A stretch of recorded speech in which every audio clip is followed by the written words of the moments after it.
नमस्कार, मैं doctor Santosh Meena, associate professor, department of history, government arts college Kota. आज के इस व्याख्यान में आप सभी का स्वागत है।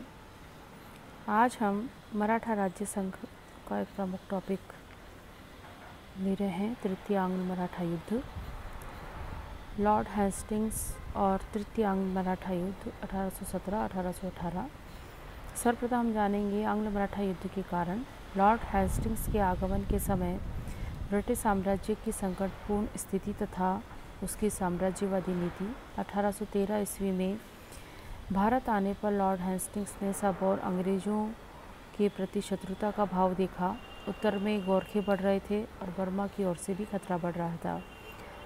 सभी मराठे सरदार अंग्रेज़ों के चंगुल से मुक्त होने के लिए बेताब थे। दूसरा कारण है मराठा सरदारों में व्याप्त असंतोष। भारत से वेलेजली के जाने के बाद से कंपनी में निरहस्तक्षेप की नीति का पालन किया गया था। इससे मराठों का उत्साह बढ़ गया। वे चाहते थे कि वेलेजली के समय की गई संधियों के बंधनों से वे शीघ्र ही मुक्त हो जाएं। तीसरा कारण है एल्फिंस्टन का बढ़ता हुआ हस्तक्षेप। फरवरी 1811 में एल्फिंस्टन पूना में अंग्रेजी रेजिडेंट नियुक्त हुआ था।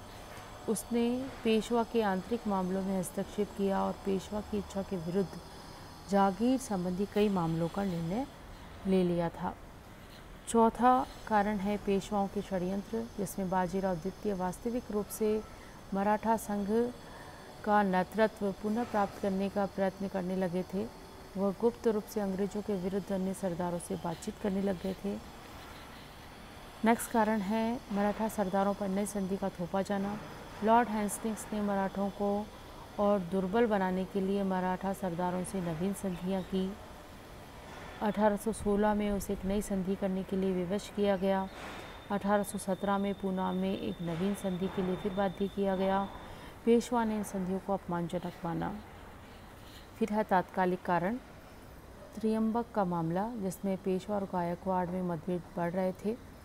गायकवाड़ अंग्रेज़ों का मित्र था। अंग्रेज़ों के कहने पर गायकवाड़ ने अपने प्रतिनिधि गंगाधर शास्त्री को पेशवा से बातचीत करने के लिए पूना भेजा और अपने मंत्री त्रियंबक के कहने पर पेशवा ने उसे मरवा दिया।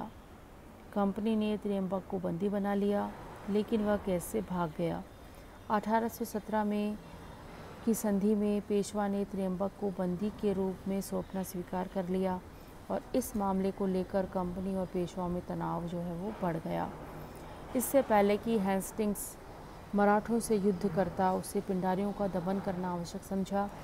उसने मराठा सरदारों से की गई संधियों में ये आश्वासन ले लिया कि वे पिंडारियों की मदद नहीं करेंगे। अब है पिंडारियों का दमन। मराठों के युद्ध आरंभ करने से पहले लॉर्ड हेस्टिंग्स ने मराठों के सहयोगी पिंडारियों का दमन करना उचित समझा। वे जानते थे कि आगामी आंग्ल मराठा युद्ध में पिंडारी मराठों को सहायता देंगे। इसके अतिरिक्त मध्य भारत और दक्षिण के प्रदेश उनके हमलों से त्रस्त थे। 1812 में पिंडारियों ने बुंदेलखंड को लूटा। 1815 और 16 में निज़ाम के प्रदेश और 16 के अंत में उत्तर भारत को पिंडारियों ने रौंद दिया। हेस्टिंग्स के संचालन मंडल से पत्र व्यवहार कर पिंडारियों के विरुद्ध कार्रवाई करने की अनुमति उन्होंने ले ली थी। अब है तात्कालिक कारण में पूना की संधि से अंग्रेज़ों के प्रति पेशवा का रोष जो है वो बढ़ गया था। वह समझ गए थे कि अंग्रेज उनकी शक्ति को नष्ट करना चाहती है और कुछ ही समय में उनका धैर्य जो है वो समाप्त हो गया। जिस दिन अंग्रेज़ों ने सिंधिया के साथ संधि की, उसी दिन पेशवा ने पूना में स्थित ब्रिटिश रेजिडेंसी पर आक्रमण किया। तो इस प्रकार जो है तृतीय आंग्ल मराठा युद्ध का आरंभ हुआ। अब है आंग्ल मराठा युद्ध के परिणाम। परिणाम में सर्वप्रथम है मराठा शक्ति का विनाश। इसमें मराठा शक्ति नष्ट करके लॉर्ड हेस्टिंग्स ने वेलेजली के सपने को पूरा किया। वेलेजली मराठा शक्ति पर प्रहार करके उसे क्षीण बनाने में सफल हो गया था, लेकिन लॉर्ड हेस्टिंग्स ने मराठा शक्ति को पूर्ण रूप से नष्ट करके भारत में अंग्रेज़ों को सर्वोपरि सत्ता सर्वोपरि सत्ता बना दिया था। अंग्रेज़ों को विशाल भूभाग की प्राप्ति। पेशवा व अन्य मराठा सरदारों से अंग्रेज़ों को उत्तर व दक्षिण में विशाल भूभाग की प्राप्ति हो गई थी। इससे अंग्रेजी साम्राज्य का विस्तार हुआ।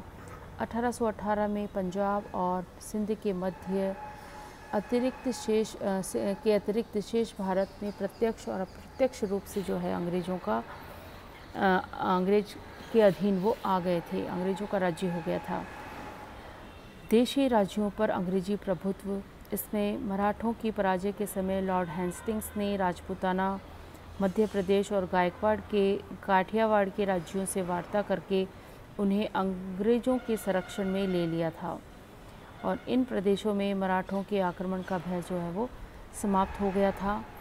शांति और व्यवस्था का एक नया युग प्रारंभ हो गया था।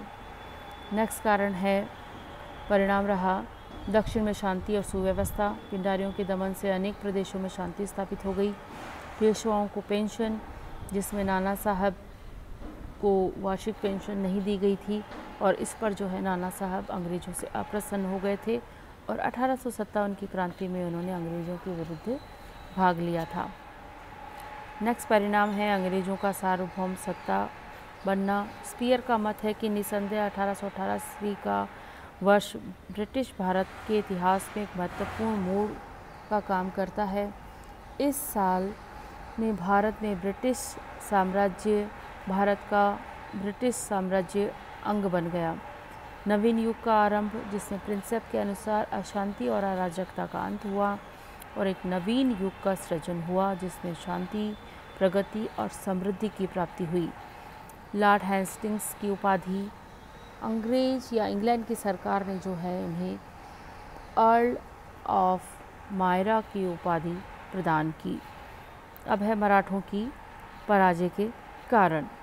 मुगल साम्राज्य के पतन के समय मराठों के नेतृत्व में मराठा शक्ति का तेजी से उत्कर्ष हुआ और ऐसी संभावना दिख रही थी कि मराठे जो हैं वो भारत में मुगलों का स्थान लेंगे और सर्वोपरि सत्ता बनाएंगे, किंतु अंग्रेज़ों के समक्ष विस्तृत मराठा साम्राज्य टिक नहीं सका।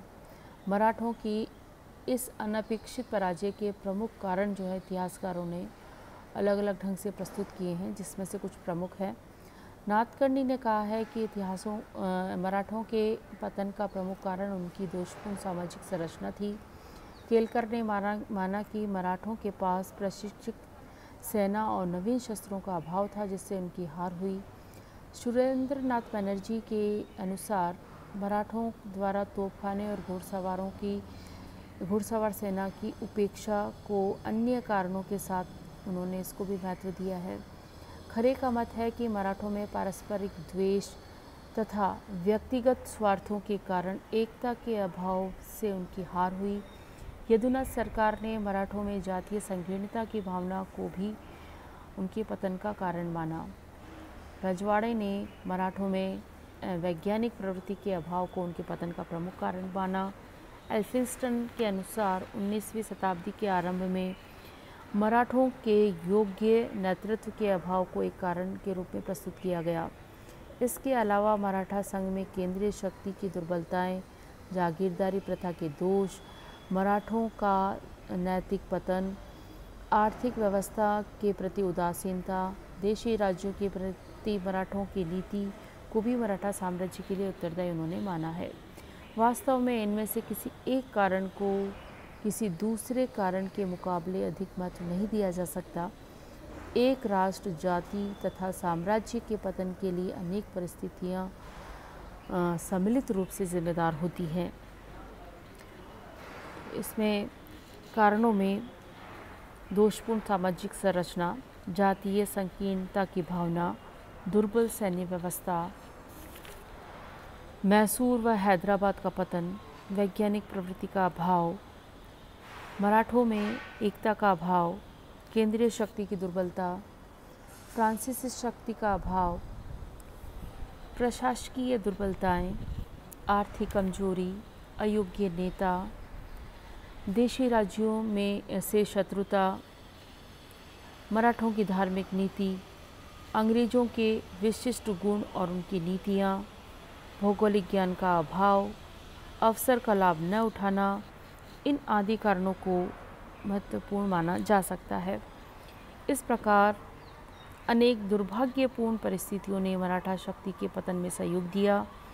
इनमें से कुछ के लिए मराठा स्वयं जिम्मेदार थे। इसके विपरीत अंग्रेज़ों ने उनकी फूट, सैनिक दुर्बलता, कमज़ोर शासन व्यवस्था, अयोग्य नेतृत्व और आर्थिक असंपन्नता का पूरा लाभ उठाया। इस प्रकार जो है मराठा राज्य संघ का पतन हुआ। धन्यवाद।